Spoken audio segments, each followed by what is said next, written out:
Pentakosta ini. Minggu lalu kita sudah merayakan hari Pentakosta, hari di mana Roh Kudus tercurah di dalam kehidupan setiap orang yang percaya kepada Dia, yang menantikan kehadiran dari Roh Kudus di dalam hidup mereka. Sekarang saudara, setelah kita dipenuhi oleh Roh Kudus, apa selanjutnya yang ingin kita kerjakan? Tema firman Tuhan pagi hari ini adalah entering the next level, masuk ke level atau ke tingkat yang berikutnya. Ada banyak orang Kristen ketika dia sudah dijamah oleh Roh Kudus, mereka tidak tahu selanjutnya apa yang akan mereka lakukan. Ketika mereka sudah dipenuhi oleh Roh Kudus, ada banyak juga orang Kristen yang kembali jatuh di dalam dosa. Karena apa? Karena dirinya tidak sepenuhnya menerima kehadiran Roh Kudus di dalam hidup mereka. Sehingga saudara, dia tidak mengalami pertobatan yang sungguh-sungguh, dia tidak mengalami lahir baru yang sungguh-sungguh, sehingga dia akan kembali kepada kehidupannya yang lama.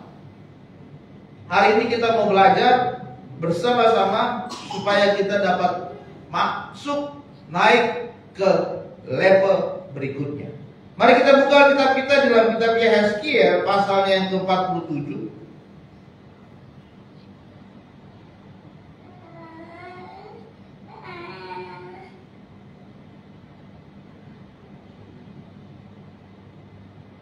Yehezkiel pasalnya yang ke-47.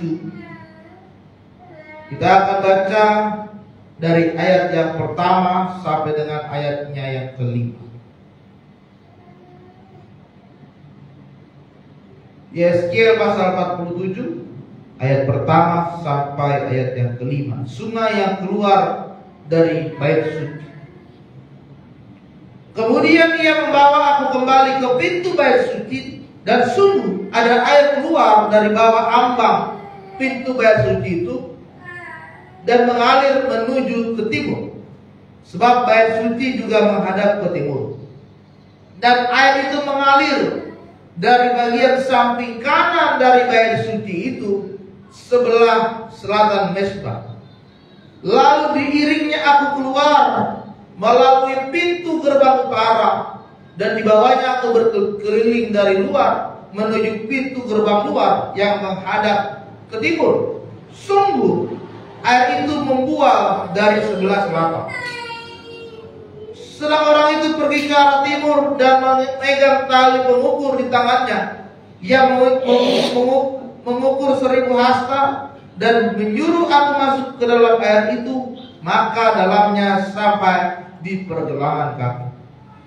Ia mengukur 1000 hasta lagi dan menyuruh aku masuk sekali lagi ke dalam air itu. Sekarang sudah sampai di lutut.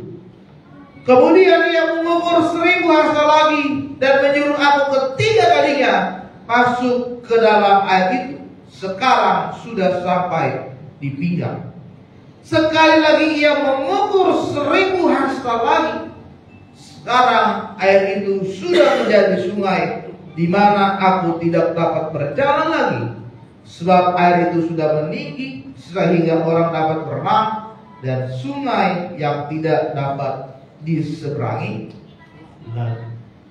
Saudara, ini merupakan sebuah penglihatan yang diterima oleh Yehezkiel pada saat itu. Dia mendapat sebuah penglihatan, dia berada di sebuah bait Allah, bait suci. Kemudian dari bait suci ini keluarlah air. Firman Tuhan katakan bahwa air itu keluar dari mezbah di bagian selatan, tetapi air itu mengalir ke bagian timur, ke pintu bagian timur. Bagaimana mata air yang ada di dalam bait suci itu mengalir keluar, dan pada saat itu Yehezkiel diperintahkan untuk mengukur air yang keluar itu. Ketika dia ukur pertama kali, airnya baru sampai semata kaki atau di pergelangan kaki.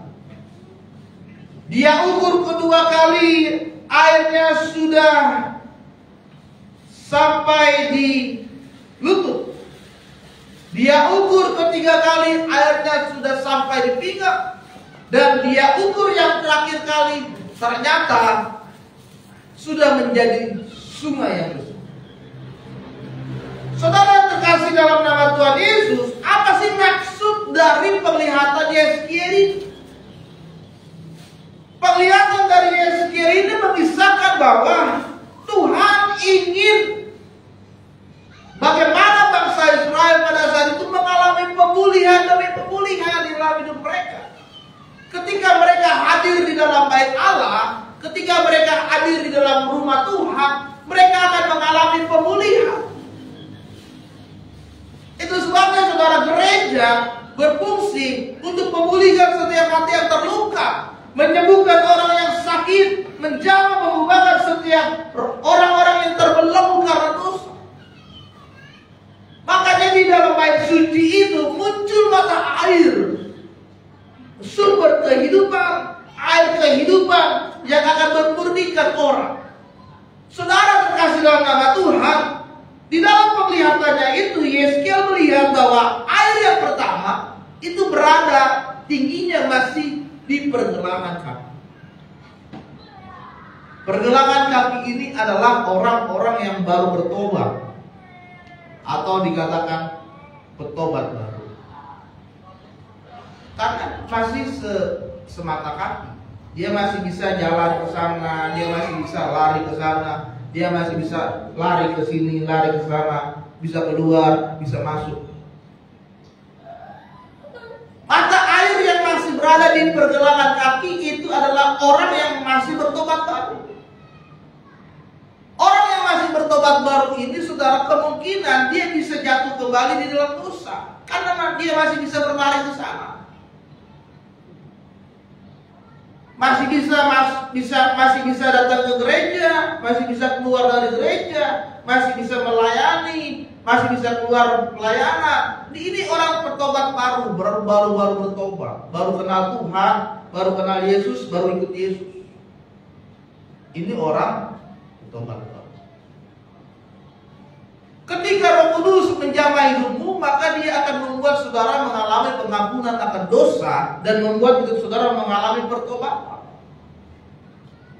Tetapi pertanyaannya begini, saudara, ada banyak orang berkali-kali masuk gereja, sering sekali setiap minggu selalu datang gereja, tapi tidak mengalami pertobatan, tapi tidak mengalami perubahan hidup. Kenapa bisa demikian? Karena mereka memiliki kekerasan hati, kekerasan kepala, kekerasan pikiran, sehingga mereka tidak mengalami perubahan di dalam hidup mereka. Mereka tidak mau menerima Yesus, tidak mau mengakui Yesus, tidak mau percaya kepada Yesus sebagai penyelamat dalam hidup mereka. Ketika Yesus datang ke kota Nazaret, Nazaret itu adalah tempat di mana Yesus dilahirkan. Tapi faktanya, Nazaret adalah kota yang paling sedikit mujizat Tuhan terjadi di sana. Kenapa? Kalau orang kan pengennya selalu pulang kampung kan. Sepertinya kita rindu gitu ke kampung halaman. Ya. Seperti si Vita, kampung halamannya di Bangka ya Vita ya. Nah, kan rindu kembali ke Bangka. Ya, Ibu Marlise kampung halamannya di Dumai, dia rindu ke Dumai. Ya, Pangkalan Beranda, Samuel kampung halamannya di Damanik. Damanik. Tempatnya lain sudah Damanik. Pagembala Kedoya di Pardamaian ya. Kita pulang. Orang kan rindu kembali ke kampung halaman, melakukan sesuatu di kampung halaman tempat dia dilahirkan. Tapi di Nazaret, tempat di mana Yesus dilahirkan, faktanya mujizat Tuhan di sana sedikit terjadi. Kenapa? Karena orang-orang Nazaret itu menolak kehadiran Yesus di sana. Mereka berkata, ini kami sudah lihat dia dari kecil. Kami sudah tahu dia dari kecil, siapa keluarganya, siapa bapaknya, siapa mamanya, sampai dia besar dan sampai dia merasa. Ngapain dia sini balik lagi? Sudah orang pergi. Yesus ditolak di Nazaret, tempat di mana dia dilahirkan. Artinya mereka tidak mengakui Yesus, tidak percaya kepada Yesus yang sanggup melakukan mujizat, yang sanggup melakukan perkara yang besar di daerah itu. Ini orang yang masih berada di level airnya itu masih berada di pergelangan kaki. Setiap hari kita didoakan, setiap minggu maju ke depan altar kol, tumpang tangan, tapi tak ada perubahan sama sekali. Itu orang yang tidak sungguh-sungguh berdoa. Hari kita KKR Pentakosta, puji Tuhan, banyak jemaat yang didoakan dan banyak yang menyatu. Pertanyaannya, setelah saudara didoakan, apa langkah selanjutnya? Apakah saudara mau terus tiap minggu didoakan, jatuh, didoakan, jatuh, didoakan, jatuh? Setelah itu balik lagi, kembali lagi jatuh dalam dosa. Bukan itu langkah selanjutnya. Setelah saudara didoakan oleh hamba Tuhan, setelah saudara dipulihkan, langkah selanjutnya apa? Bertobat sungguh-sungguh. Jangan kembali lagi jatuh ke dalam dosa. Itu percuma kalau saudara didoakan tiap minggu, ada KKR didoakan jatuh, ada KKR lagi datang, doakan jatuh. Tapi hidupmu tidak mengalami pemulihan, tidak mengalami perubahan dalam Tuhan.